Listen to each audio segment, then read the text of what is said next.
দর্শক আসসালামু আলাইকুম। আমি শহীদুল ইসলাম সজল আমার ক্রিকটক চ্যানেলের পক্ষ থেকে সবাইকে স্বাগত জানাচ্ছি। যে যেখান থেকে আমার এই ভিডিওটা দেখছেন সবাইকে আন্তরিক শুভেচ্ছা এবং অভিনন্দন। আইসিসি থেকে সদস্য আসছেন যারা আইসিসির আরকি ওই এত বড় একটা কাউন্সিলের সদস্য আছেন সেখান থেকে ২ জন সদস্য আসছেন বাংলাদেশে আগামীকালকে। তো তারা আসছেন সম্ভবত ২ জন আসতে পারবেন না। একজনই আসার সম্ভাবনা অনেক বেশি। কারণ একজন হচ্ছেন ভারতীয় নাগরিক যার ভিসা জটিলতার কারণে তিনি হয়তো বাংলাদেশে আসতে পারবেন না। তো শেষ মুহূর্তে হয়তোবা একজনই আসবেন বাংলাদেশের সাথে বৈঠক করার জন্য। অ্যাকচুয়ালি ২ টা মিটিং হবে। একটা হবে হচ্ছে বিসিবি সভাপতির সাথে, আরেকটা হবে হচ্ছে ক্রীড়া মন্ত্রণালয়ের ভারপ্রাপ্ত উপদেষ্টা আসিফ নজরুলের সাথে। এই ২ জনের সাথে বসেই হয়তোবা ২ টা মিটিং হবে। তো কি ব্যাপারে মিটিং হবে সেটা তো সবার কাছে অনেকটা অনুমেয়। অনুমেয় বলতে বাংলাদেশ দেখেন অনেক আগেই ডিক্লারেশন দিয়ে দিয়েছে যে ভারতের মাটিতে তারা ওয়ার্ল্ড কাপ খেলতে যাবে না। বিকজ নিরাপত্তা ইস্যু। যেখানে ভারত বাংলাদেশের একজন ক্রিকেটারকে নিরাপত্তা দিতে না পারার কারণে আইপিএল থেকে বাদ দিয়ে দিয়েছিল, সেইখানটাতে বাংলাদেশের এত বড় একটা টিম যাবে এবং সাংবাদিকরা যাবেন, মিডিয়ার লোকজন যাবেন, ইভেন বাংলাদেশের অনেক দর্শকও খেলা দেখতে যাবেন। সেইখানে এত বড় একটা ঝুঁকি বাংলাদেশ কোনোভাবেই নিতে চাচ্ছে না, যেখানে আসলে জীবনের ঝুঁকি থেকে যায়। তো এই হচ্ছে বিষয়। এখন আইসিসির সদস্য এসে বাংলাদেশের এই আপনার ক্রীড়া মন্ত্রণালয়ের উপদেষ্টার সাথে এবং বিসিবির সভাপতির সাথে কি মিটিং করতে পারেন?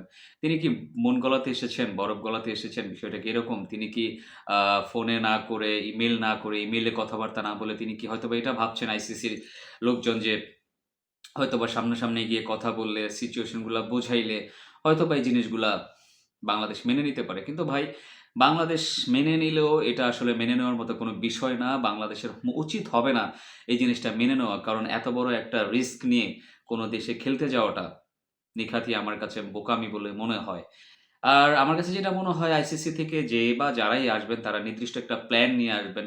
হয়তোবা তারা বাংলাদেশের সাথেই একটা নেগোসিয়েশন এর ব্যাপারে আসতে চাইছেন যে বাংলাদেশ যেহেতু পুরোটা ভারতে খেলতে চাচ্ছেন না, হয়তোবা তারা ভেন্যু চেঞ্জ করে খেলার একটা প্রস্তাব দিতে পারেন যে কলকাতায় না খেলে হয়তোবা চেন্নাইতে খেলার একটা প্রস্তাব তারা করতে পারেন। যেখানে অপেক্ষাকৃত কম ঝুঁকি এরকম।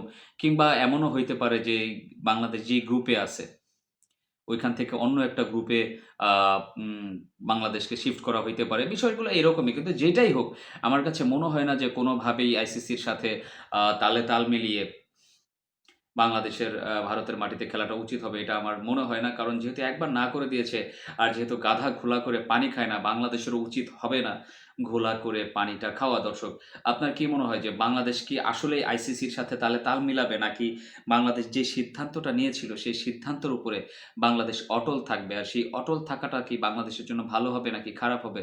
সেই জিনিসটা অবশ্যই ভিডিওর কমেন্ট সেকশনে কমেন্টস করে জানাবেন। সবাই ভালো থাকবেন, সুস্থ থাকবেন।